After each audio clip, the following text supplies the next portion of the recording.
ఈ రోజు బాల కార్మిక వ్యవస్థను నిర్మూలించాలనేటువంటి ఉద్దేశంతో ఎన్నో ప్రభుత్వ కార్యక్రమాలు ఉంటున్నాయి, ఎన్నో గురుకుల పాఠశాలలు ఉంటున్నాయి, ఎన్నో రకాలైనటువంటి గవర్నమెంట్ ఫెసిలిటీస్ కల్పిస్తుంది.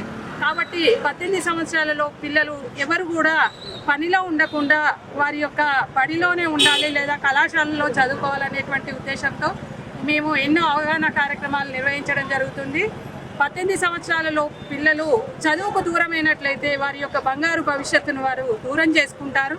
కాబట్టి ఇక్కడ ఉన్నటువంటి ప్రతి ఒక్కరు కూడా, సమాజంలో ఉండేటువంటి ప్రతి ఒక్కరు కూడా వారి యొక్క బాధ్యతగా బడియేడు పిల్లలందరినీ బడిలో జాయిన్ చేయాలని ఈ సందర్భంగా మేము కోరుకుంటున్నాం. బంగారు కళలు కనేటువంటి బాలలందరూ కూడా వారి యొక్క భవిష్యత్తుకై బడిలోనే ఉన్నట్లయితేనే వారి యొక్క బంగారు భవిష్యత్తును వారు తీర్చిదిద్దుకోగలుగుతారు. కాబట్టి అందరూ కూడా బడిలో ఉండాలని ఈ సందర్భంగా బడియేడు పిల్లలందరూ బడిలో ఉండాలని మేమందరం కోరుకుంటున్నాం.